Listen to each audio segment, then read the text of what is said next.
Bonjour et bienvenue dans cette dernière vidéo sur la théorie des jeux. Je suis le Captain Matt et aujourd'hui je vais vous parler de l'évolution de la confiance.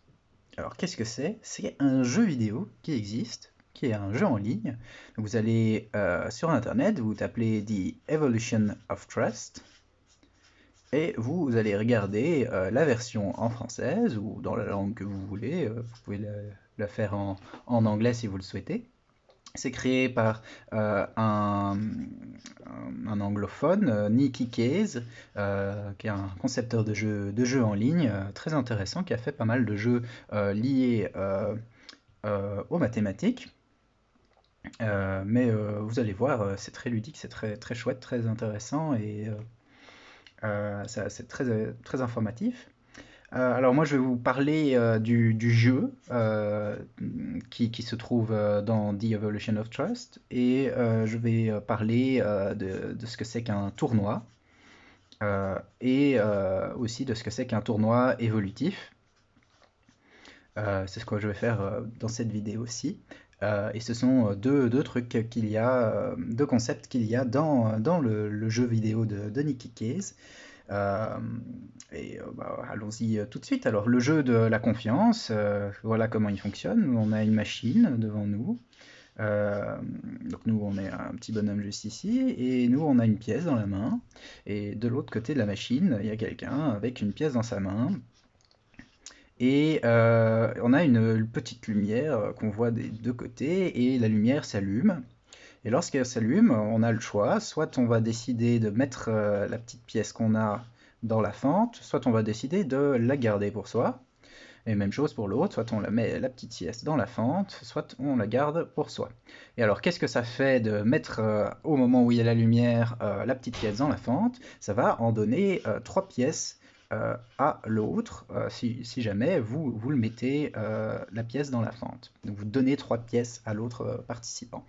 Donc en fait, ce jeu, il peut être symbolisé par un tableau des gains, qui est celui-ci, soit de vous coopérer, soit de vous tricher. Donc tricher, c'est garder la pièce pour soi, coopérer, c'est mettre la pièce dans la machine. Alors qu'est-ce qui se passe pour, donc nous, pour le joueur 1 ici et pour le joueur 2? Donc ils ont les mêmes choix. Si jamais les deux coopèrent, les deux mettent une pièce dans la machine, eh bien, chacun va perdre une pièce, mais en récupérer 3. Donc chacun va gagner 2 pièces. Si jamais il y en a un qui triche, par exemple le joueur 2 ici qui triche, eh bien alors le joueur 1 qui coopère va perdre une pièce, tandis que le joueur 2, lui, il va récupérer les 3 pièces et il ne va pas perdre la pièce qu'il aurait dû mettre au milieu. Donc moins 1, 3. Même chose, si jamais c'est le joueur 1 qui triche, alors c'est le joueur 1 qui va récupérer 3 pièces et le joueur 2 qui va en perdre une. Si jamais aucun des deux ne met de pièces dans la machine, eh bien alors on va se retrouver dans une situation où personne ne gagne rien, mais personne ne perd rien. Alors, donc, devant ce tableau des gains, alors je vous pose une petite question pour que vous puissiez participer aussi chez vous. Est-ce que ce jeu, est-ce que déjà ce jeu, première question, est-ce qu'il est symétrique ou pas? Donc, est-ce que c'est le même jeu pour tous les joueurs ou pas? Est-ce qu'il y a une différence entre les joueurs? Est-ce qu'il est à somme nulle ou non? Est-ce que le nombre de gains, la somme des gains de tous les joueurs va augmenter, va baisser au cours du temps? Troisième question, est-ce qu'il y a des équilibres de Nash et lesquels est-ce que c'est, s'il y en a? Euh, et est-ce qu'il y en a des plus avantageux que d'autres parmi ces équilibres de Nash? Donc, essayez de trouver les équilibres de Nash de ce jeu. Envoyez vos réponses dans les commentaires de la vidéo, je me ferai un plaisir de les lire et de les corriger. Alors, ensuite, maintenant qu'on a créé ce jeu, on va essayer d'en faire un tournoi. Alors, c'est quoi le concept d'un tournoi? Donc, quand on a un jeu, donc ici c'est un jeu simultané, les deux joueurs jouent en même temps, répété, on va y jouer plusieurs fois d'affilée, et non coopératif, les deux joueurs ne peuvent pas discuter, ils sont tous les deux d'un côté de la machine et ils ne discutent pas ensemble. Donc un tournoi, qu'est-ce que ça va être? Ça va être ce jeu répété, simultané et non coopératif.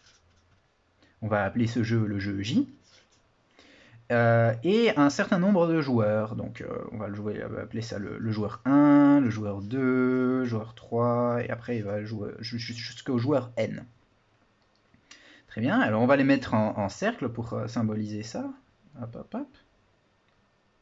Et imaginons alors le joueur 1, ce soit celui-ci. Et ici, c'est le joueur N.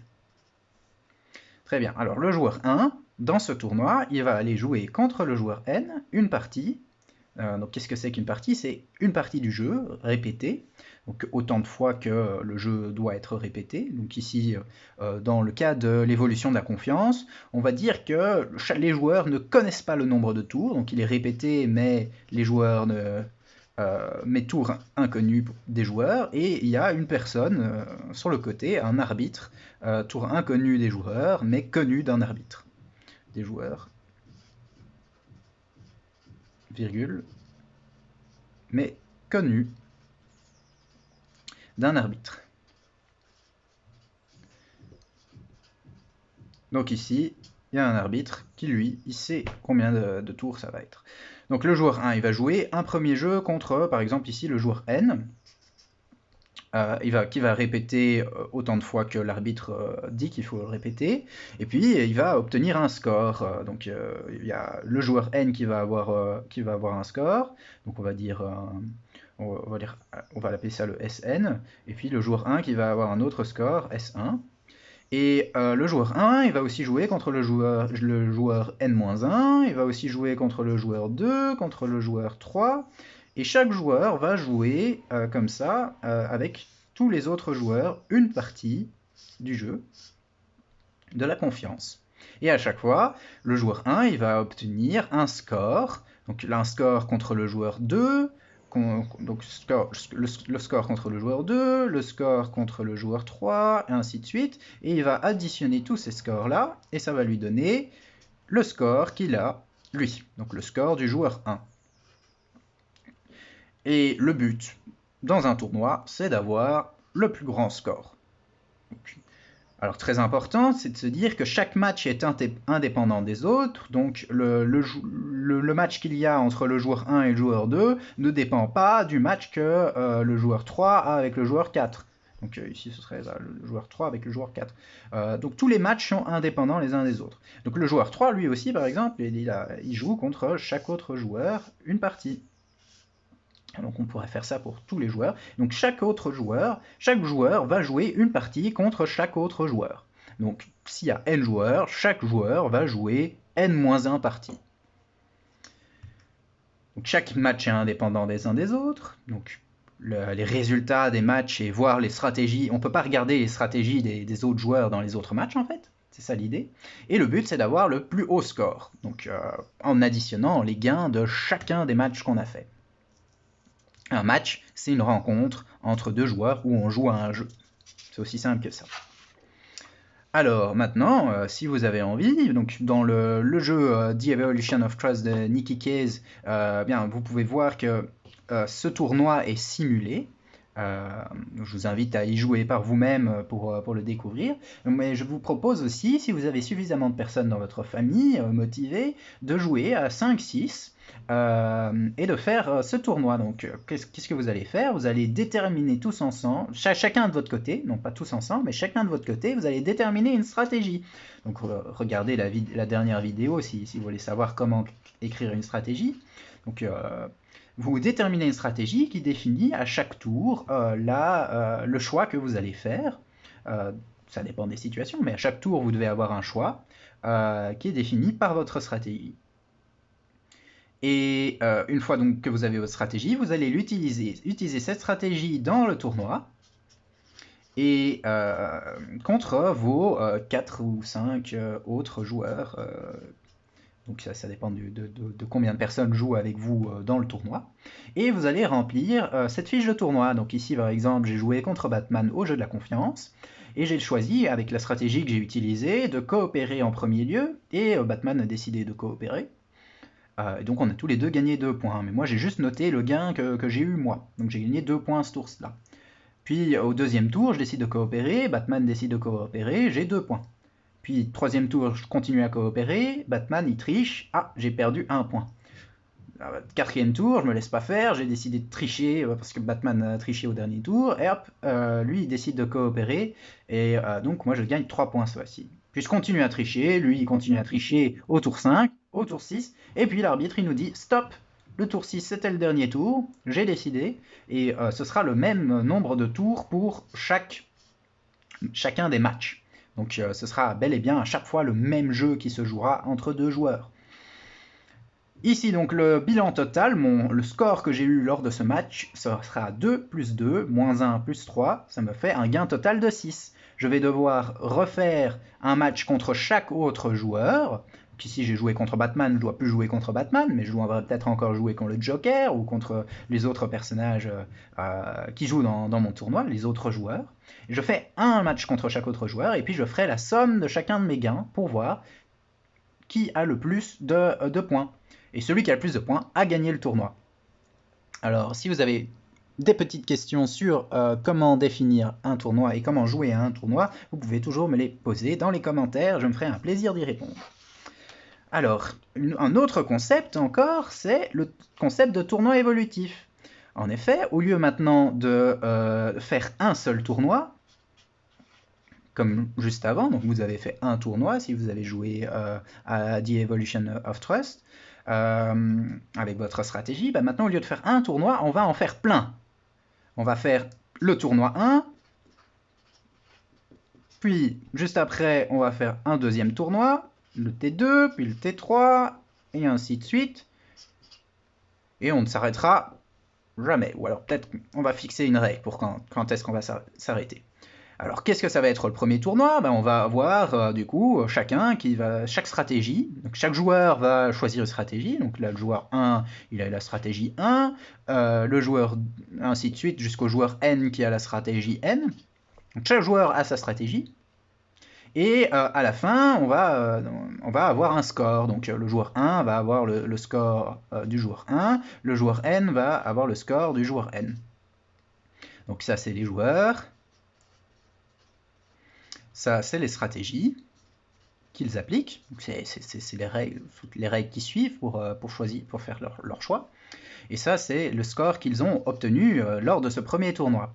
Et bien alors, celui qui a eu le plus petit score, donc disons que ce soit le joueur 1 qui a eu le plus petit score, il va arrêter d'utiliser sa stratégie, et celui qui a eu le plus grand score, donc par exemple ici le joueur N, va donner sa stratégie au joueur qui avait la moins bonne stratégie. Donc ici, la stratégie N, ce serait démultiplié, donc aurait doublé de nombre de personnes qui la suivent, et le joueur 1, la stratégie 1 ne serait plus suivie par qui que ce soit. Donc, et ça va continuer comme ça à chaque tournoi. À chaque tournoi, celui qui a le plus petit score va appliquer à partir de maintenant la stratégie de celui qui avait le plus grand score, et on va regarder quelle stratégie à long terme va prospérer, quelle stratégie va finir par être adoptée par tous les joueurs. Parce qu'au bout d'un moment, à partir d'un grand N par exemple, au grand N tournoi, eh bien, tous les joueurs auront choisi par exemple la même stratégie grand S. Et alors on dira que le grand gagnant de ce tournoi évolutif, c'est rien d'autre que la stratégie S. Et alors, donc, le gagnant d'un tournoi évolutif, c'est plus le gagnant d'un tournoi évolutif, c'est plus le joueur, mais c'est la stratégie. Donc ici, ce serait la stratégie S. Alors maintenant, je vais vous poser la question pour le jeu de la confiance, juste ici. Quel type de stratégie va gagner? Donc essayez d'imaginer quelle serait la stratégie qui permettrait de gagner un tel tournoi évolutif, donc qui se reproduirait un maximum. Alors pour pouvoir vous aider, n'hésitez pas bien sûr à aller faire le jeu The Evolution of Trust, et vous irez même la réponse. Donc c'est une invitation à aller faire ce jeu. Alors, faisons une petite conclusion à cette série de vidéos. Donc, on a réussi à travers toutes ces vidéos à modéliser des situations diverses, fictives ou réelles, donc fictives pour Hunger Games, réelles pour le croisement, grâce à des jeux qu'on peut représenter grâce à des tableaux de gains. Et les jeux peuvent avoir beaucoup de caractéristiques différentes, on a vu, ils peuvent être simultanés, séquentiels, coopératifs ou non, répétés, pas répétés, symétriques, asymétriques, à somme nulle ou non.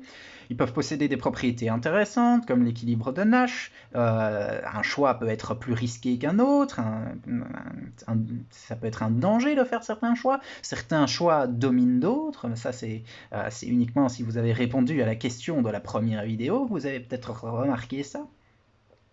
Et toutes ces caractéristiques et toutes ces propriétés intéressantes nous amènent à rechercher une stratégie optimale qui serait meilleure que les autres, qui nous permettrait d'avoir un maximum de points. Et pour développer cette stratégie, on a défini d'autres outils. On a défini ce que c'était qu'un choix aléatoire pour augmenter les choix qu'on pouvait faire. On peut aussi choisir d'y aller au hasard. De définir aussi ce que c'était une stratégie conditionnelle, de se rendre compte qu'on peut mettre des conditions et que ces conditions vont influer sur le choix qu'on va faire dans les différentes situations qu'on fait. En réalité, quand on résout un problème, quand on résout un jeu, on est toujours dans cette situation-là où on va être dans une certaine condition et on va faire un choix qui dépend des conditions dans lesquelles on est. Si je suis avec quelqu'un en qui j'ai confiance, je vais coopérer avec lui. Tandis que si je sais que c'est quelqu'un qui triche souvent, je vais tricher et je ne vais pas me laisser avoir. Bon, mais donc on a pu appliquer dans tous ces concepts-là dans un tournoi d'un jeu particulier, le jeu de la confiance.